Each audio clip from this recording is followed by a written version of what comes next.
Fala pessoal, tudo bem com vocês? Estamos com mais um conteúdo, mais uma notícia para vocês. Então já deixa seu like, se inscreva no canal e ative o sininho de notificações para estar recebendo todos os nossos vídeos aí na sua telinha, pessoal. E hoje estamos aqui com o canal do Delo, então todos os inscritos ao canal dele, o link está na descrição e no comentário fixado. E sem enrolações, vamos reagir ao vídeo. O pior pesadelo de Lula se tornou real. Realmente, gente, coisas estranhas estão acontecendo lá no STF. O sorteio do STF voltou a funcionar e o ministro André Mendonça foi escolhido o novo relator daquelas investigações sobre as fraudes do INSS. E isso vai ter efeitos bombásticos, como eu vou te contar agora. Então, bom dia, bom dia. Bom dia, muito bom dia para você, meu querido amigo, porque essa notícia aqui vai alegrar o seu dia. Hoje o dia realmente amanheceu muito bom com essa notícia que está aterrorizando o governo Lula e poderá sangrá-lo até as eleições. Não tá fácil para o governo e acabou de ficar ainda pior, com a relatoria do maior escândalo de corrupção da história do Brasil caindo no colo de ninguém mais, ninguém menos do que o ministro André Mendonça, que a essa altura já provou ser o melhor e o mais técnico ministro do STF. E mais, gente, ele é especialista justamente em combate à corrupção. Agora, antes da gente falar dessa relatoria do caso do INSS indo para o gabinete do Mendonça, a gente precisa falar do elefante na sala. O que foi que aconteceu com a máquina de sorteios do Supremo, hein? Será que consertaram? Aquela roletinha lá do juiz natural, ela voltou a funcionar lá no STF? Será que consertaram por acaso ali no dia 30 de julho, quando o Moraes recebeu um presente Magnitsky? Coisas estranhas estão acontecendo no Supremo Tribunal Federal. Tão estranhas que chegam a ser inacreditáveis. É um mistério. Será que depois da Magnitsky o STF está largando a mão do Lula? Por que você está falando isso, Deltan? Gente, é simples. Faz tempo que essa maquininha aí do sorteio parece estar engatada, ó. Parece funcionar só para um lado. Toda vez que tem um sorteio de um grande caso, os casos parecem cair. Com Alexandre de Moraes, Toffoli, Gilmar e Dino. Apenas para os ministros ali da ala norte-coreana do Supremo. Apenas para os aliados de Moraes e do governo Lula.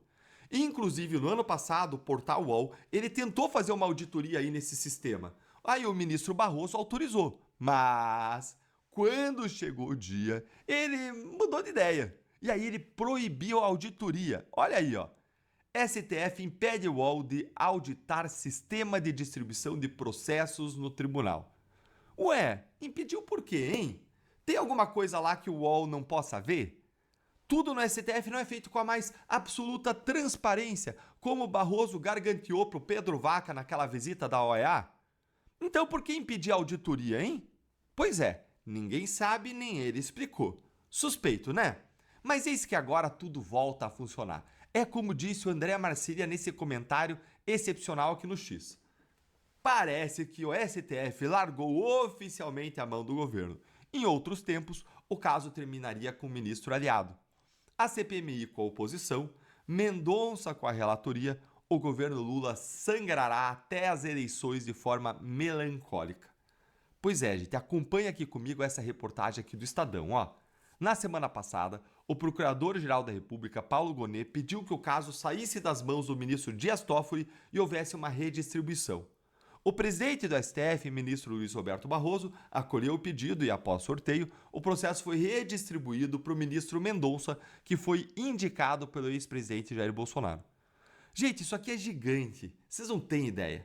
Para vocês terem uma ideia, as investigações das fraudes do INSS, elas estavam absolutamente paradas, lá paradinhas no gabinete do Toffoli, numa daquelas gavetas profundas, desde que ele fez uma manobra para ele ficar com esse inquérito sem sorteio, o que estava favorecendo enormemente o governo Lula, porque estava toda a investigação parada.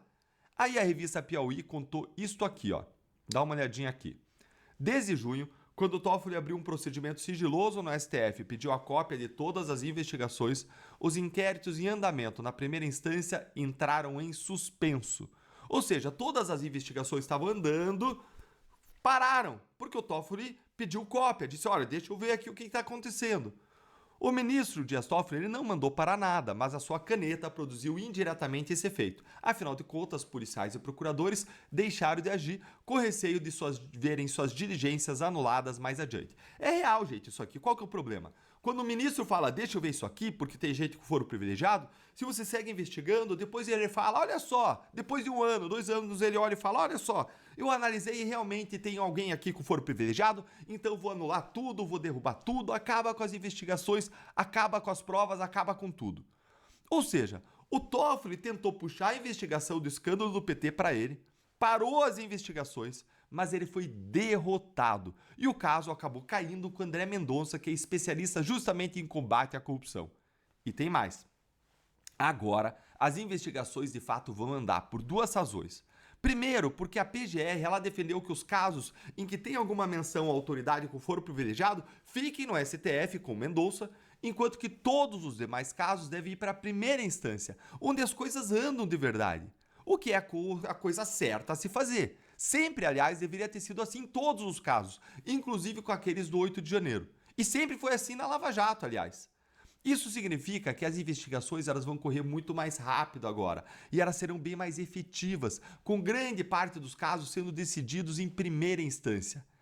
A segunda razão pela qual essa investigação agora vai andar, ela vai se deslocar, ela vai aí se desvencilhar dos seus agarros ali, das suas âncoras, é que o relator da CPMI é o ex-promotor de justiça Alfredo Gaspar. Guarde esse nome aí. O Alfredo é um dos melhores deputados da Câmara dos Deputados. Ele é muito técnico e ele sabe investigar. Então, gente, o resumo da ópera é o seguinte. Com a relatoria do caso do INSS com Mendonça lá no STF, o restante em primeira instância e a CPMI do INSS sob controle da oposição nas mãos do Alfredo Gaspar, inclusive iniciando hoje os trabalhos e aprovação de requerimentos, não tá nada fácil para o governo Lula e só vai ficar pior. E da última vez que grandes escândalos de corrupção no governo Lula foram investigados, nós tivemos mensalão, Lava Jato, com um monte de petistas sendo preso por roubar os brasileiros, impactando até as eleições, porque o povo é relembrado de quem é quem. E você já sabe, se tá ruim pro governo Lula, isso é bom pros brasileiros. Ficou animado? Deixa aí então seu like com força, me conta o que você achou dessa notícia, se inscreve no canal, clica no sininho para você não perder nada por aqui e se torne membro do canal para você receber análises exclusivas, prioridade nas respostas e apoiar de forma mais intensa o nosso trabalho. Um grande abraço e até o próximo vídeo. Portanto, eu reconheço, eu estou aqui porque a oposição lançou um candidato alternativo e esse candidato, de forma legítima, ganhou e me escolheu. Mas o meu compromisso com um trabalho sério, técnico e com a justiça é muito maior do que qualquer... Sua equipe no STF, sem tornar o processo público ou fornecer informações sobre as mudanças. Entre fevereiro e março foi a vez dos juízes auxiliares Rogério Marrone, de Castro Sampaio e também André Solomon Tudisco deixarem o gabinete do ministro. Sampaio trabalhava com Moraes desde 2018 e o André Salomão desde junho de 2024. Procurado, o gabinete não forneceu informações sobre as substituições que ainda precisam feitas. Essa informação postada hoje pelo Estadão. O juiz instrutor Pitoli é responsável pela etapa de instrução em processos criminais de competência do STF. Quem exerce esse cargo tem como prerrogativa ouvir testemunhas, realizar interrogatórios de réus e colher manifestações em procedimentos de colaboração premiada. No gabinete de um magistrado como Alexandre de Moraes, por exemplo, cuja atuação ela demanda grandes casos e ele tem bastante caso no seu gabinete, o juiz que exerce essa função de instrutor, ele vira automaticamente um braço direito do juiz, um homem de confiança do ministro do Supremo, como era o caso de Ayrton Vieira, até eclodir o caso Talhaferro. Portanto, há essa dificuldade lá no gabinete do Alexandre de Moraes, ele segue desfalcado, sem a presença de um novo juiz instrutor e mais um auxiliar na sua equipe. Ele costumava ser o único ministro do Supremo a contar com autorização para ter 4 assistentes, diante do volume de trabalho em seu gabinete por causa dos inquéritos criminais que ele conduz. Os demais ministros são obrigados por resolução a exercerem as suas atividades com o apoio de 3 magistrados, mas há exceções recentes como Cristiano Zanin, que atualmente possui 2 juízes instrutores e 2 auxiliares. Eu acho que tem 2 pontos, Borgo. Obrigado, Barros. 2 pontos. Tribunal de Nuremberg, 1949. Lembra? Quem deu a ordem foi condenado, mas quem cumpriu também. Segundo ponto. Eu acho que sanção, visto, Magnitsky, acho que entra no pacote. Acho que tem tudo isso um pouco mais. Além de dar para imaginar como é trabalhar com Alexandre de Moraes. O Ayrton Vieira, naquele áudio, eu não aguento mais, a pressão. Tagliaferro sai com o psicológico do jeito que saiu. Vejo esses 2 pontos em especial. Que coisa, né? Porque eu sou advogado.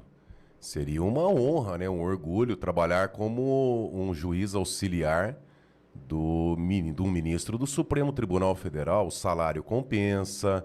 É interessante. Não estão querendo. Acho que fica difícil, Pitoli, quando o juiz começa a perseguir até o seu assessor. Porque imagina a situação desses juízes auxiliares pensando o seguinte: a hora que a casa começar a cair, né, e já está ali ruindo, né? Será que o Alexandre de Moraes vai poupar os seus juízes auxiliares? Porque o Tagliaferro já está no centro, né? O Tagliaferro pediu extradição do Tagliaferro. Extradição. O Tagliaferro ele delatou ali, né? Ele trouxe a público as irregularidades ao invés do Gonê, né? O Gonê com aquela carinha dele. Ao invés dele ir atrás, dele buscar, dele investigar as denúncias do Tagliaferro, não, eles estão indo atrás do mensageiro. A questão não são os fatos que o Tagliaferro narrou e provou, né? Agora, você gostaria de ser assessor do ministro Alexandre de Moraes hoje? Imagina com tudo isso que está acontecendo, você pensa assim, sua família, né, sua esposa, falando, pera um pouquinho, Você vai trabalhar com ele? Você é juiz. Nós estamos pagando uma viagem para Disney. Você é juiz, você é desembargador, você vai deixar o tribunal, sua vida, para ir lá trabalhar. No final das contas, o ministro ainda vai te perseguir e é capaz de te colocar na cadeia. E se tudo der certo, na melhor das hipóteses, você poderá ser sancionado com uma lei Magnitsky ou então perder o visto para os Estados Unidos. Nós temos aqui uma fala, né, aqui no interior, né, Pitoli? O que Maria leva com isso? Pois é. Agora... O que ganha? Da onde é essa reportagem, Barros? O Estadão. Estadão. Publicada hoje pelo Estadão. Estadão também é uma no cravo, outra na ferradura, né? É uma no travo e uma no gol, né? Melhorou um pouquinho, né? Porque antes era só pró-regime, né? Agora que eles estão vendo... É uma no cravo e uma na ferradura. É uma na trave e uma no gol. Porque o porta-aviões é grande, né? Então dá pra ver de longe. Eles já estão enxergando o porta-aviões chegando no Paranoá, eles já estão dando uma... Eu não posso achar que é uma matéria que ajuda o Moraes. É uma matéria que expõe Alexandre de Moraes. Mas não tá tranquilo? Ele não falou esses dias numa reunião, falou assim, se eu que sou investigado, se eu que sou alvo, estou tranquilo. Não tá tranquilo? Não é bacana? Pra quem, né?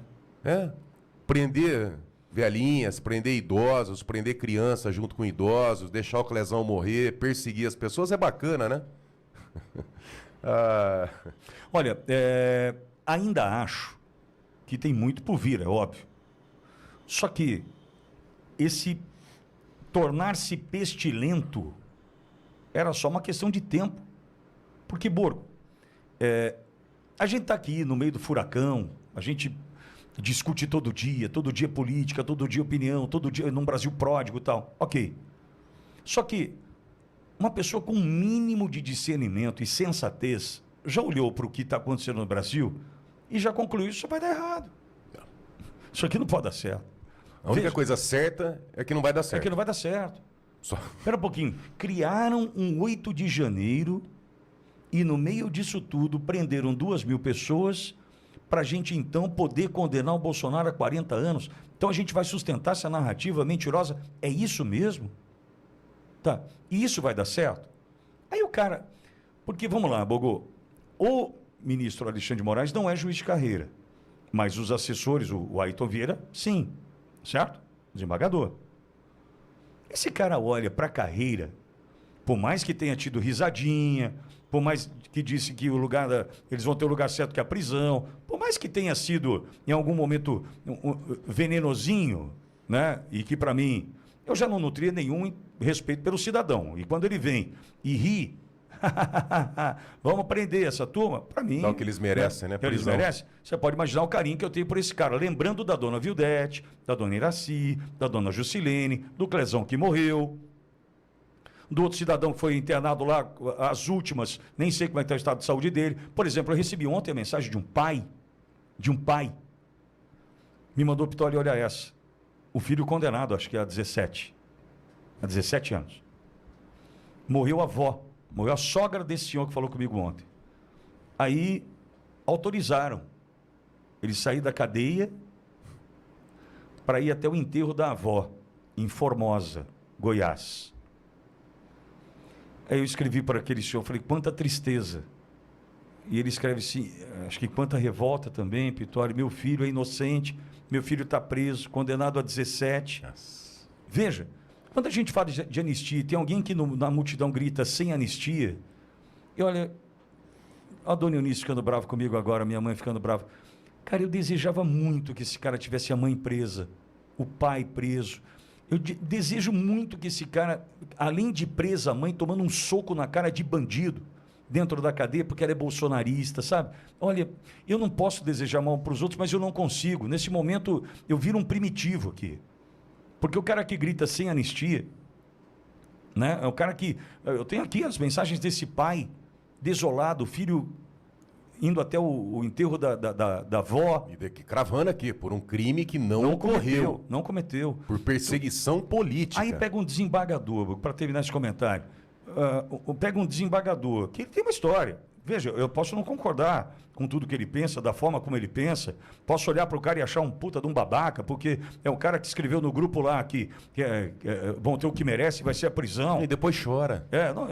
Depois vem lamentando. Primeiro é que tá machão, pesado. Depois fica chorando que não Pois está aguentando. Mas ô Bogo, é o machão da triste. caneta, é o machão não é o machão da Bela Vista que ralou o pé no asfalto, que ralou o dedão, caiu de bicicleta, né? Não é outra pegada. Mas vamos lá, esse cara, num determinado momento, ele olha, fala, que cagada eu estou fazendo aqui, meu. A gente está condenando o inocente. A Débora do Batom pegou 14. Pitoli, negamos a domiciliar para uma mãe de 7 filhos. Pitoli, me perdoa. Eu não acredito nisso. Porque um homem que chega... Não estou falando de Moraes. Eu estou falando de quem cerca... Mas, se não tivesse, ele ia estar cheio de gente cercando. Mas no caso do... É medo. É covardia. Porque no caso do Ayrton Vieira... Que tenho medo, então. O Ayrton Vieira deve ter o quê? Entre 50 e 60 anos? Não faço a menor ideia. Tá? Provavelmente entre 50 e 60 anos ali. Um homem desse, desembargador, que numa altura dessa da vida, ele não aprendeu a ser homem e me coloca num grupo de WhatsApp que tinha que dar a essas pessoas o que merece, que é a prisão. Se esse homem, depois de chegar a desembargador com 50, 60 anos de idade, ele não aprendeu a ser homem, a ser um não, mas ser ele humano, vai ter medo. É por medo. Ele vai ter medo. Fala pessoal, o que vocês acharam do vídeo aí? Deixe sua opinião, o seu like, o seu comentário, que é muito importante para esse vídeo chegar para mais pessoas, pessoal. Não se esqueçam também de se inscrever e ativar o sininho de notificações para estar recebendo todos os nossos vídeos aí na sua telinha. Estamos aqui no Conexão Política. Mais uma polêmica, G1, o Globo e outros veículos silenciam sobre a fala de Lula envolvendo homem sem dente e ainda negro. Veja a lista. Principais veículos do país ignoram a declaração do presidente da República, que foi um dos assuntos mais comentados na internet no fim da semana. Oposição vê racismo. O presidente Luiz Inácio Lula da Silva, do PT, está sendo criticado após dizer que rechaçou uma peça publicitária do governo federal que havia sido preparada por um ex-ministro de Desenvolvimento Agrícola para o evento da Alemanha. Durante o discurso em Sorocaba, o petista relator ter criticado uma fotografia que mostrava um senhor negro alto sorrindo sem nenhum dente na boca, ao lado de uma senhora bonita com bochecha bem vermelha, que ele associou a descendentes italianos ou alemão do sul do país. Lula afirmou ter mandado retirar a página questionando o ministro. Você acha isso bonito? Isso é fotografia para você colocar representando o Brasil no exterior, uma cara ascendente e ainda negro. Você não acha isso preconceituoso? A fala viralizou nas redes sociais e se tornou um dos principais assuntos mais comentados do fim de semana, com reações dos críticos opositores que, desde a circulação do vídeo, acusam o presidente de racismo, apesar de ter sido pauta política de maior engajamento. No digital, os principais veículos de imprensa não noticiaram o ocorrido, entre o que permaneceram em silêncio até amanhã desta segunda-feira estão G1, Globo, CNN Brasil, R7, Valor Econômico, UOL, Folha de São Paulo, Estadão, Estado de São Paulo, Veja Isto e Exame. Já entre os registrando a declaração se manter a publicação estão Conexão Política, Poder 360 Dias, 360, Revista Oeste, Nepópolis, Gazeta do Povo, O Tempo da Terra, Velo, N+, Pleno News, Farol, Bahia, a Antagonista, Gazeta Brasil, GP1 e Jornal da Cidade Online. Então é isso, pessoal. Não se esqueçam de deixar o like antes de sair do vídeo e até a próxima.